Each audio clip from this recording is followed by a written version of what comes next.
this is Charlie from Charlie's Awesome World of Adventures, and today I'm going to give you my review on the 2025 live remake of Lilo and Stitch. In case you don't know, a blue alien called Stitch has escaped, ate from the ground, an alien kind, and crashed land and on the island of Hawaii on the planet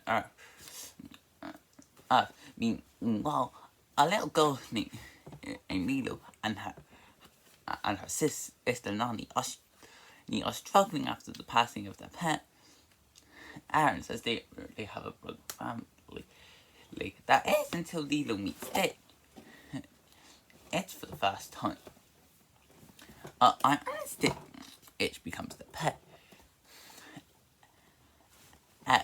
But he has to keep out of harm's way. Let's jump completely on their way to hunt Stitch down. So yeah. When I saw the second trailer for this film, honestly looked that it's like, okay, this could work. And from on the responses from the trailer, many people agreed. It looked like one live action remake that many people will look at and say, yeah, that can be really good. And the responses to this have been weird. And I think it's safe to say that out of all the Disney live action remakes that have come out so far, this is probably the one I've seen the most mixed reception to. There are some that really like this film and definitely consider it to be one of the better live action remakes, while others think it's okay, and others just think it's not as good and it'll be really better. So where do I fall? Well, somewhere. Well, I honestly think this one was pretty good. Good, yeah. It's not as good as the first film, and it has its flaws, but it's still good. Yeah, still good. So let's start on the characters, which was my biggest surprise coming into this film. For the film does stay true to the story of the original film, which I'll get to in a minute, and it definitely offered a lot of changes, especially with the characters. The only exceptions to this would be Lilo, the cute little girl that's struggling to fit in because she's different, and Stitch. It's a real blue alien within that question, and the friend, and Lilo. So, the two of them are still really enjoyable characters. In fact, their relationship is easily one of the strongest parts of the film. And what they on, not only did they deliver a lot of chaos, but if there's one thing I think this does better than the original, it shows the heart between these two, as they start to form a family, and they become great friends. And my only problem is that since they gave updates to all the other characters, I do feel like these two should have got a little updates to make them stand out from their 2002 counterparts. But with the updates to the other characters, I've seen a lot of mixed receptions to this online. But for the most part, I really like these new updates. I especially like what they did with Nani. While she is still the big sister that's trying to look after Lilo the best she can, and despite the two not always seeing eye to eye, they also give her a bit of a subplot where she wants to go to this university to learn marine biology. Gee, that's honestly a good idea, because if you take out the overprotected big sister trying to be a good guardian in the original, Nani barely had much of a personality. She was still a good character, but I think adding a bit more detail to her did help make her feel a lot stronger than she did in the original. The updates that they give to some of the other characters are really solid. One update is mainly with Cobra Bubble, where instead of being in the in Lilo and Nani's social worker, cause the film shows more of a CIA agent, so as he's trying to trap them, it's to prevent any possible threat at coming to the country. True. So if he's not the main social worker, then who is? Well, that would be a new character introduced to the film. Mrs. Keola. She's honestly more of a version of Coco Bubbles that does try to help Lilo and Nami, but also must warn them about their struggles, because they have Lilo and Nami are also drawn on by the neighbor, but Tutu, who also seems to be David's mother. But I honestly think it was a good idea to have a neighbor be a good help to Nani. And it does show as she has a strong character. I try to give Nani some advice of how to look after Lilo. And then there are Jumbo and Pleakley. I'll say that Pleakley doesn't change much from the original. No, in fact, I do find him to be a bit more funnier here, even if his jokes don't always land. But when it comes to Jumbo, out of all the characters that have changed from the original, this is the one and that many people aren't huge fans. Hence this remake decided to run the characters from the original gone to instead they decided to make Jumbo the main antagonist. As well, he's mainly hunted out stage. He has a plan and to use it for his own own evil needs to take over the ground and can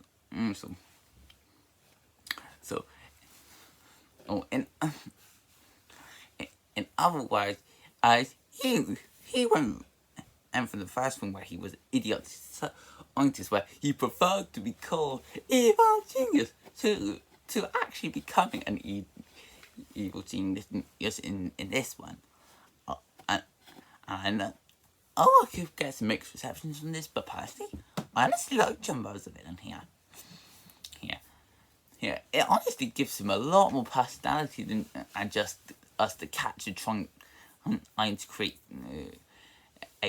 catch its creation. And makes his bond on with his experiment as a lot more stronger and complex. I honestly think this was a good change to help update his character. The only problem I have with him is the performance by Zach Galifianakis. Because, look, for the most part, all the actors do a fantastic job. Of course, Chris Sanders comes back to voice Stitch, but another performance I found to be amazing was Kelola as Lilo. Look, seriously, this girl's got a great acting career in front, and her performance in this was really good. But when it comes to Zach Galifianakis, because I look at him and I say, hey, that doesn't sound like Jumbo. But, I mean, he did a decent job. Oh, but he sounds like any type of character that Zach Galifianakis played. He doesn't even try to create a Jumbo's accent, and from the original, or to at least make him sound like the character. Still okay, but I feel like he could have done a lot better with his performance. Next, there's the story. I'll admit, when the film started, I was a bit worried that it was going to mainly just us be the same film and with like action. Not only because it followed a simple story structure, but most of the lines felt like they were taken out of the original 2002 film. And yes, that is kind of true for the most part. In fact, I say this film is 80% and taken for the fan original, or with a bit of 20% and a few changes, just to make it stand out. So, technically, yes, as this film is near enough a shot-for-shot version of the animated film, but in live action. As such, it makes some of the outcomes quite noticeable, but I could easily predict what was going to happen next. But or a lot of the changes that did happen, but I say they had benefit this film. I've already talked about the changes to the characters and how that was really helpful for and still pretty good. But a lot of the changes just make out to the main narrative actually make it a lot stronger. I can't really get into them because of spoiler reasons, but some of the changes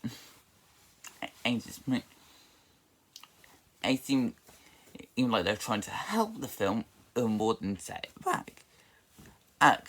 Granted, there are a few changes where I feel like, yeah, you did not really need to change that, but for the most part, I didn't have a problem with the changes that this film made.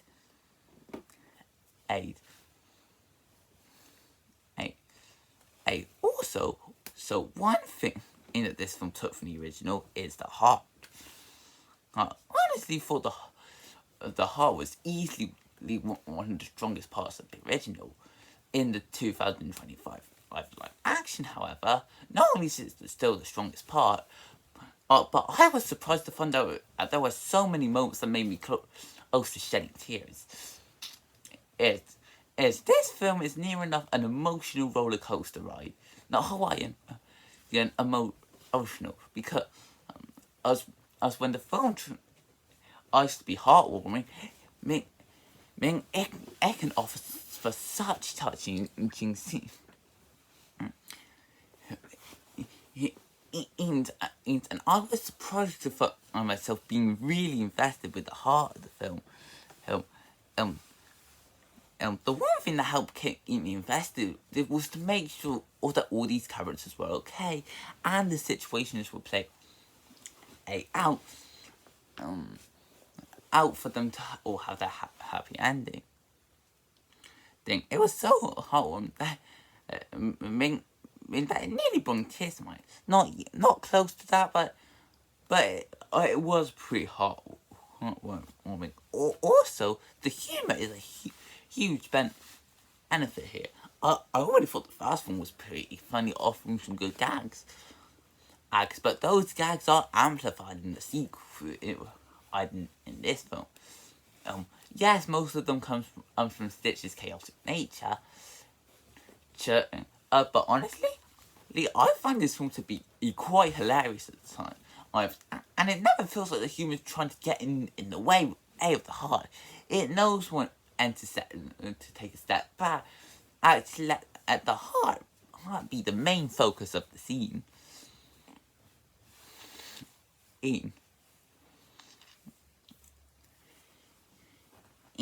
And then there are the visuals.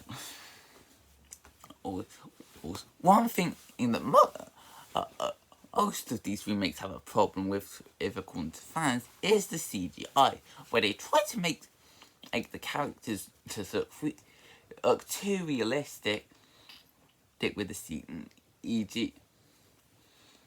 so they can fit into this live action environment. I was surprised to find that many people, including myself, found the CG in this film to be really good. This is especially the case with Stitch. It's where the film does stay true to its design from 2002, but added a lot more details where he can fit in the live action environment, and yet there's a part of us that can tell, oh yeah, this is definitely Stitch. It actually does look kind of cute. As for the other aliens, the CG on them is also really good. I am mixed a bit on Peakley, but that doesn't stop the fact that I found the CEG in this film to be really strong on or on as the settings of Hawaii. Yeah, it does do a good job in the island to life. Maybe it's not as much as the animated film, but it doesn't change the fact that it does visually look like Hawaii. And the effects they do with the water, especially during the Hawaiian roller coaster ride scene, are really well done. And also, so one of the big changes came in with the climax. And I will say, well, the climax in the original film was really well done. And the climax in this one was also almost close to topping it. Maybe not as much good as the original. No, but I had to find how invested I was with the climax. Granted, I do feel like it does feel a bit out of place.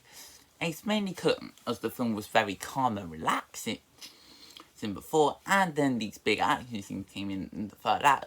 But that's more of a storytelling issue on that one, so I won't blame the visual effects team on that. So overall, I understand why this film has got a lot of mixed reactions, and I was honestly surprised to find these reactions so mixed for a live action remake. Well, at least in my opinion, I found it to be solid, not as good as the 2002 film, but it was still a strong effort. The 2025 remake of Lilo instead, it is a highly enjoyable and entertaining retelling of the original 2002 animated feature.